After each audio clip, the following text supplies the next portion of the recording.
Are you looking for relevant healthcare information? Log on to Medicircle and watch experienced medical professionals talking on common healthcare topics. Stay informed, stay healthy, stay tuned to Medicircle. मेडिसर्कल में हम अपने दर्शकों के लिए सभी trending स्वास्थ्य संबंधी विषयों को लाने के लिए लगातार काम कर रहे हैं।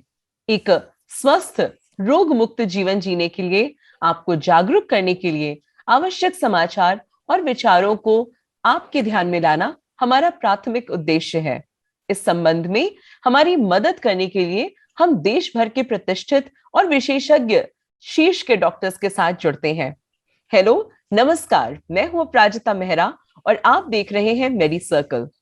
Today on our AIDS awareness series we have doctor Harsh Toshniwal with us. Dr. Harsh Toshniwal is a well-reputed HIV specialist currently practicing in the infectious diseases and tropical medicine clinic, which is famously known as IDTM at Ahmedabad. He has completed his MBBS and MD from Saurashtra University, Jamnagar. आपको 15 वर्षों से अधिक का government sector में एक teacher, एक शिक्षक के रूप में अनुभव है। आपका एक्सपर्टीज इन्फेक्शियस डिजीजेस में है, जिसमें करीब आप 22 सालों से भी ज्यादा से काम कर रहे हैं।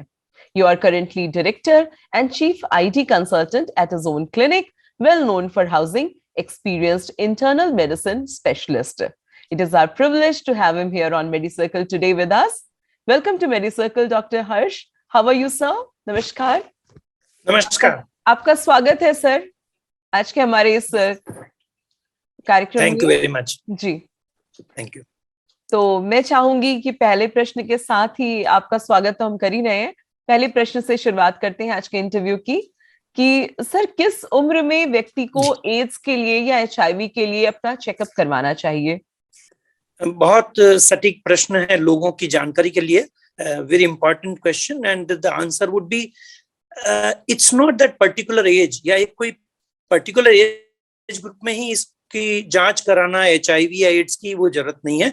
हमें इंडिकेशन बेस पे इसको करना पड़ता है। जैसे मैं एक एग्जांपल दूं, एक मदर यदि HIV पॉजिटिव है और वो प्रेग्नेंट होती है, तो जब वो डिलीवर करती है बच्चा, तो parents are very apprehensive to know कि बच्चे का स्टेज क्या है।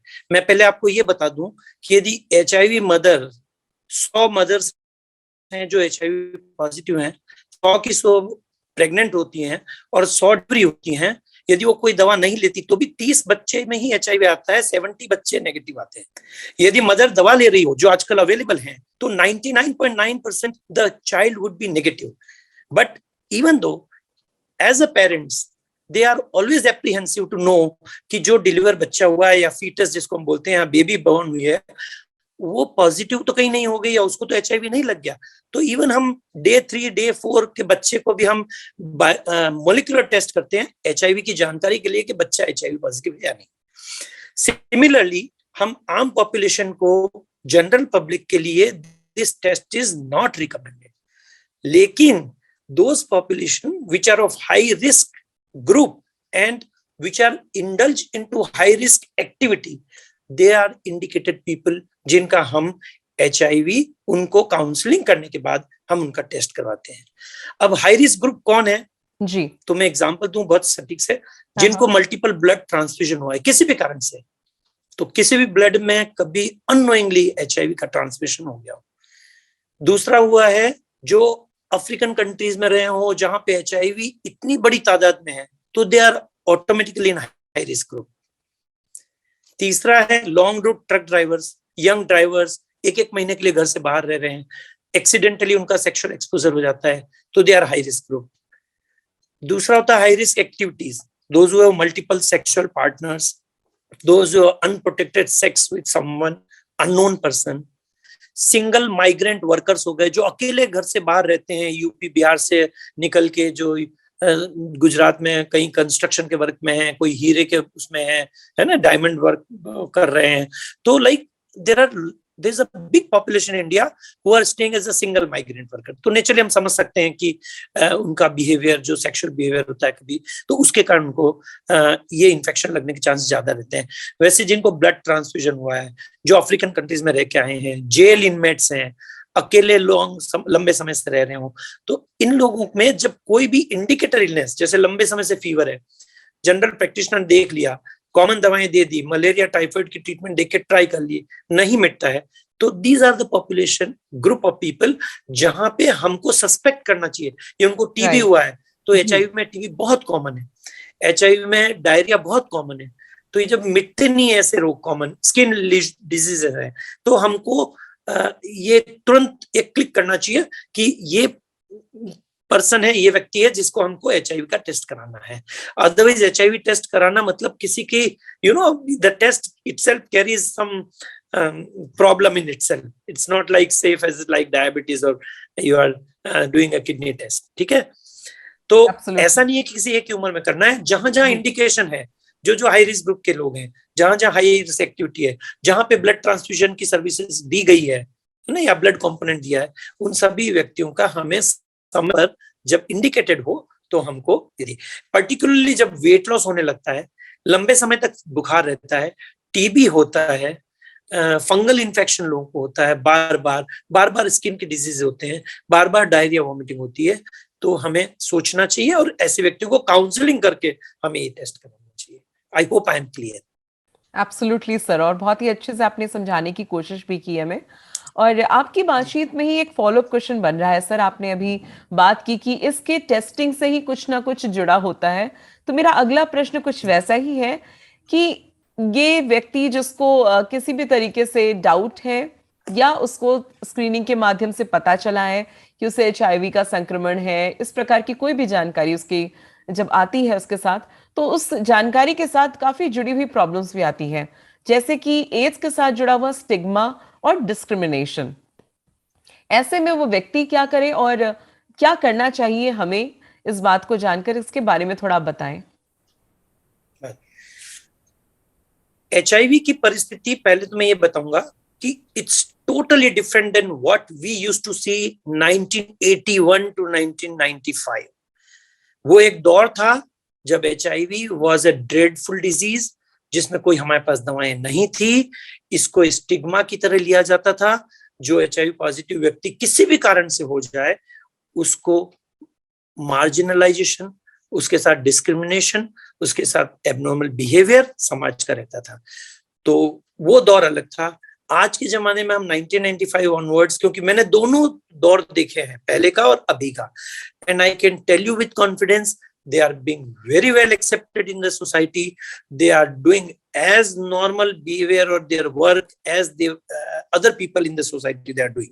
Only thing is, एक बार जब डिजीज का डायग्नोसिस होता है तो इमीडिएट रिएक्शन या तो डिनायल का होता है, they go in a phase of denial, sir हमने ऐसा कुछ नहीं किया, हमें क्यों होगा, और वो नहीं जानते हैं कि आपको ब्लड ट्रांसफ्यूजन हुआ है, तो उनको समझाना पड़ता है। Then the role of the doctors, paramedical person, society, peer group and government agencies, इनका इतना पॉजिटिव रोल होना चाहिए कि उस व्यक्ति को अच्छे से ये समझाया जा सके कि ये भी एक उसी तरह का रोग है जैसे डायबिटीज है, जैसे ब्लड प्रेशर है, जैसे आपको थायराइड होता है, इसमें आपको दवाएं लेनी है और आपको नॉर्मल जीवन जीना है। तो stigma which was there is not to be corrected by the patient himself. ये स्टिग्मा और जो डिस्क्रिमिनेशन है वो हमें दूर करना है, हमें उन लोगों को अपने साथ बैठाना है, क्योंकि किसी के साथ HIV के व्यक्ति के साथ बैठने से, उसको हैंडशेक करने से, उसको हग करने से, उसको आलिंगन देने से ये रोग नहीं फैलता है। यदि मैं पिछले 22 साल से HIV प्रैक्टिस करता हूं तो मैं रोज अपने घर पे कम रहता हूँ, सुबह 9 बजे से रात को 9 बजे तक HIV के पेशेंट से गिरा रहता हूँ, मैं उनको देखता हूँ इन्हीं हाथों से। It does not transmit the disease. So वो जो हवा था लोगों का वो अब खत्म हो रहा है, या जहां नहीं हो रहा है वहां पे हमको इन्हीं लोगों के साथ, जो पीयर ग्रुप होते हैं, जो HIV पॉजिटिव पेशेंट्स होते हैं, उनके साथ बैठ के, उनके साथ काउंसलिंग, उनकी पेशेंट, नए पेशेंट की करवा के, या गवर्नमेंट एजेंसीज जो है, NACO, national AIDS control organisation, हर स्टेट में, हर डिस्ट्रिक्ट में उनके ऑफिसेज हैं जहां से फ्री ड्रग सप्लाई होती है। गवर्नमेंट ने इतनी अच्छी व्यवस्था कर रखी है, और फिर हम जैसे सोशल रिस्पॉन्सिबल जो व्यक्ति हैं उनको डिस्क्रिमिनेशन से बचाना है, उनको नॉर्मल स्ट्रीमलाइन में लाना है, और ये हमेशा होता रहा है और आगे भी होता रहेगा। मुझे याद है जब 1990s में HIV डायग्नोस होता था तो कई घरों में हम सुनते थे। एक बार बताने आया पेशेंट, फिर मालूम चला कि sir the patient was burned, मतलब अल्लाह, मतलब उसको जला दिया गया है, वो जल गई है, या वो ऊपर से कूद के उसने सुसाइड कर लिया है। That was the era from 1986 to 1995। I have witnessed it. उसके बाद से कभी हमने 95 ऑनवर्ड्स, आज पिछले 25-27 साल से हमने कभी नहीं सुना है। और दे आर एक्सेप्टेड, और दूसरे लोग भी एक्सेप्ट करते हैं, फैमिली मेंबर्स भी उनको एक्सेप्ट करते हैं, गवर्नमेंट सर्विसेज में भी उनको एक्सेप्ट किया जाता है, इवन प्राइवेट सेक्टर में they are serving as good as a normal person. And I salute all the people, all the medical fraternity, all NGO organization to, they have come forward and they have given their services to counsel the patient and to remove the discrimination and stigma from these patients. बिल्कुल। और मुझे तो ऐसा भी लगता है कि इसमें काफी हद तक हमारी सरकार का, गवर्नमेंट का बहुत बड़ा हाथ रहा। जिस प्रकार से एड्स से जुड़ी हुई नाकों के साथ संबंधित होकर के पूरे मतलब भारत में जिस तरीके से देशव्यापी IEC और उससे जुड़ी हुई जानकारी जिस तरीके से हर जगह आपको, हर मूवी में, हर कार्यक्रम से पहले जिस प्रकार से आपको IEC दी जाती थी, उससे बहुत ही ज्यादा अंतर पड़ा था। लोगों में फियर हुआ, लेकिन फियर के साथ उस पर काम करने की तरफ भी बहुत से लोगों का जुड़ाव हुआ, या इसको ठीक करने की तरफ क्या है, एक हवा बना कि उन्हें कौन से प्रैक्टिसेस जो सेफ है वो उन्हें करनी चाहिए, कौन सी नहीं करनी चाहिए। तो उस पर काफी अच्छा काम हुआ, और I am sure you have been witness to all of it. तो बहुत अंतर अब आ चुका है और समाज काफी अच्छे से, सच बात है, ये अब एक्सेप्ट करने लगा है जी। और गवर्नमेंट की सब एजेंसी ने जो IEC प्रोग्राम है, information, education and communication, it has been very nicely delivered up to the root level and grass root level, and lot of people have been benefited. और उसमें प्राइवेट सेक्टर के भी डॉक्टरों का, मुझे याद है जब कोई अड़ता नहीं था डॉक्टर पेशेंट को, उस समय हम लोग उनके साथ उनके घर जाया करते थे, उनके सोशल फंक्शन में हम जाते थे, उनके साथ खाना खाते थे बैठ के, to pass the message to other family members that they are as normal as you are. ठीक है ना? तो कोई कॉमन एक्टिविटी से कभी वो ट्रांसमिट नहीं होता है। उसको ट्रांसमिट होने के लिए सिर्फ हेटेरोसेक्सुअल या ब्लड ट्रांसफ्यूजन या मदर टू चाइल्ड ट्रांसफ्यूजन, तो बाकी में नहीं होता है। और अब इतनी अच्छी दवाएं हैं कि they are living a normal life. बिल्कुल। तो सर, मेरा अगला प्रश्न है कि एड्स या HIV क्या किसी व्यक्ति की मानसिक स्थिति यानी मेंटल हेल्थ को भी इफेक्ट करता है, और अगर करता है तो किस रूप में? सर, इसके बारे में आप डिटेल में बताइए। बस, ये आपने बहुत अच्छा प्रश्न किया। ये उसी से जुड़ा हुआ है जिसमें आपने स्टिग्मा और डिस्क्रिमिनेशन की बात करी थी। जैसे ही किसी भी व्यक्ति को हम डायग्नोस करते हैं कि HIV उनको हुआ है, यदि हम एक बार डायग्नोस करते हैं कि उसको HIV है, तो इमीडिएट रिएक्शन, चाहे वो कितना ही सुलझा हुआ विचारों का हो, लेकिन एक बार उसको जो एंजाइटी होती है, एक बार जो डिप्रेशन आता है, एक बार उसको जो फीलिंग होता है कि नाउ आई एम हेल्पलेसनेस की फीलिंग आ जाती है, उसे ये होता है कि मैं प्राइवेट सेक्टर में जॉब कर रहा हूँ, कहीं मेरी जॉब चली तो नहीं जाएगी, कहीं मुझे निकाल तो नहीं जाएगा, मेरी बीवी बच्चों का क्या होगा। तो ये मेंटल हेल्थ इनिशियली जो होता है वो आदमी को बिल्कुल तोड़ देता है, इवन एज ऑन टुडे। और उस समय आपको काउंसलिंग इतनी जरूरत पड़ती है। एंड हम लोग आज भी हर पेशेंट, जो नया पेशेंट होता है, उसको फर्स्ट टाइम 1 से 2 घंटे तक हम काउंसलिंग करते हैं, और वो रोता हुआ आता है, और वो जब निकलता है अपने रूम से, चेंबर से हमारी, तो वो खुशी से कि अब मुझे कुछ नहीं होगा। हम उनको ये समझाते हैं कि this was a dreadful disease, but now it is a long term manageable illness, long term manageable illness, like thyroid, like hypertension, like diabetes. आपको मेडिसिन लेनी है। आप जैसे रोज ब्रश करके अपने दांतों को साफ करते हैं, वैसे आपको अपने बॉडी में से वायरस को साफ करना है। उसके लिए आपकी कंडीशन ये रहेगी कि रोज आपको दवा लेनी है। आप अपनी चमड़ी को साफ करने के लिए रोज स्नान करते हैं, आपको अपने बॉडी में वायरस निकालने के लिए रोज गोली लेनी है। So it's very second thing is, फिर भी उसके बाद यदि कुछ पॉपुलेशन ऐसी होती है जो इसको एक्सेप्ट कर लेते हैं, लेकिन वो डिनाइल के मोड में रहते हैं कि हम दवा क्यों लें, अभी तो हम अच्छे हैं, हमें तो ऐसे ऑपरेशन के पहले मालूम चल गया, लेकिन मुझे कुछ नहीं हो रहा है, तो ऐसे व्यक्ति दवा नहीं लेते हैं। तो दूसरा मेंटल स्टेटस जब बिगड़ता है, जब उनको HIV के कारण न्यूरोलॉजिकल ब्रेन के सिम्टम्स चालू हो जाते हैं। You understand? HIV में मैं आम पब्लिक से कहना चाहूंगा आपके माध्यम के थ्रू कि HIV खुद कभी पेशेंट को नहीं मारता है। HIV आप शरीर में आपके डिफेंस सेल्स को मारता है, और जब डिफेंस सेल्स खत्म हो जाते हैं तो आपकी इम्यूनिटी जो होती है, रोग प्रतिकारक शक्ति, वो नष्ट हो जाती है। तो आपके बाहर के दूसरे जो रोग हैं वो आप पर हेवी हो जाते हैं, हावी हो जाते हैं, और उसके कारण आदमी मरता है। तो जब आपको ब्रेन के अंदर वायरस चला जाता है तो कुछ ऐसी बीमारियां जैसे टीबी हो गया, फंगल इन्फेक्शन हो गया है, या HIV एन्सेफेलोपैथी हो गया है, वायरस खुद जाके न्यूरॉन्स जो हमारे सेल्स होते हैं ब्रेन के, उनको खत्म करने लगता है। तो दिस इज द टाइम जब हमको थोड़ा सा मेंटल इलनेस या होने लगती है, बट वो स्टेज आने के पहले हम दवाएं चालू कर देते हैं। और मोस्ट ऑफ द पीपल जो आज पॉपुलेशन है उसको इतना एजुकेशन हम इम्पार्ट कर देते हैं कि वो रेगुलर दवाइयों का सेवन करने लगता है। ठीक है। और तीसरा होता है जो मेंटल स्टेट, कभी कभी जो हमारी दवाइयों के कारण साइड इफेक्ट होती है। तो जैसे कोई दवाई की साइड इफेक्ट हुई, आपकी एंटीबायोटिक दी, आपको रिएक्शन आया, हमने एंटीबायोटिक चेंज कर दी और दूसरी दे दी, लेकिन रोग को तो मिटाते हैं ना, चाहे टॉन्सिल पे इन्फेक्शन हो, चाहे न्यूमोनिया हो। तो जैसे किसी भी एंटीबायोटिक की साइड इफेक्ट होती है, वैसे HIV की भी कभी कभी हमारी ट्रीटमेंट की साइड इफेक्ट होती है ब्रेन पे, और उस मेंटल स्टेट को हम चेंज कर देते हैं, दवाइयों को चेंज कर देते हैं और नई दवा चालू कर देते हैं।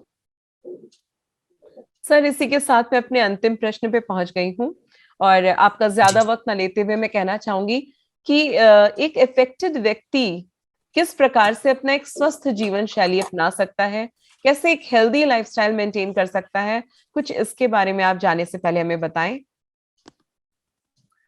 मैंने आपको फिर कहा, जैसे ये रोग वैसा ही हो गया है जैसे हम डायबिटीज को ट्रीट करते हैं। तो डायबिटीज वाला भी तो अपने आप को हेल्दी महसूस करता है, वो इंटरनेशनल ट्रैवल भी करता है, वो शादी के फंक्शन में भी जाता है, वो ट्रेन में ट्रैवल करता है, वो अपनी रूटीन लाइफ को जीता है। उसी तरह हम प्रमोट करते हैं कि हर HIV वाला व्यक्ति अपने आप को नॉर्मल जीवन जीने का प्रबंध करे, मतलब है ना, ठीक है ना, क्योंकि इस रोग से कुछ प्रॉब्लम नहीं है। आप न कहीं आपको एक सेक्सुअल जो प्रोटेक्टेड सेक्स करना है आपके हेल्दी पार्टनर से, है ना, हस्बैंड को वाइफ और वाइफ को हस्बैंड से। रेस्ट ऑफ द थिंग्स हम जो उनको सिखाते हैं कि भाई डूज एंड डोंट्स, उसको यदि फॉलो करते हैं तो they are almost living normal life. हम कभी ये तो हम आइडेंटिफाई नहीं, किसी को डिस्क्लोज नहीं कर सकते कि ये HIV वाला व्यक्ति है, अदरवाइज, क्योंकि it is not it's against the law. लेकिन आप देखेंगे कि 20-20 साल, 25-25 साल से दवाएं ले रहे हैं और वो वैसे ही रह रहे हैं जैसे हम रह रहे हैं। ठीक है। वो यदि गवर्नमेंट जॉब में है तो वो कंटिन्यू करता है, प्राइवेट सेक्टर में है तो कंटिन्यू कर रहा है, बैंक में है तो कंटिन्यू कर रहा है, वो यदि पायलट है तो वो अपना प्लेन चला रहा है। So all kind of people are affected with HIV and all people are doing their respective jobs, there is no problem. Second, we always say that healthy diet. अब हेल्दी डाइट की कोई definition नहीं है, घर का बनाया हुआ खाना इज हेल्दी डाइट। आपने रोटी, दाल, हरी सब्जी, दूध, चाय जो आपका घर का लिया है, और फ्रूट्स और वेजिटेबल्स, है ना, so that's a healthy diet. Try to avoid the junk food, regular exercises, regular yoga, और आपकी जो आपको खुश रखने की एक्टिविटी आप जो करते हैं वो करते रहिए, तो आप हेल्दी रहेंगे। HIV की ड्रग्स रेगुलर लेना है, उसको कभी छोड़ना नहीं है, तो they are as normal as other human beings. So there is nothing more like separately you have to do to keep healthy. जी, बहुत अच्छा लगा डॉक्टर साहब, आज आप हमसे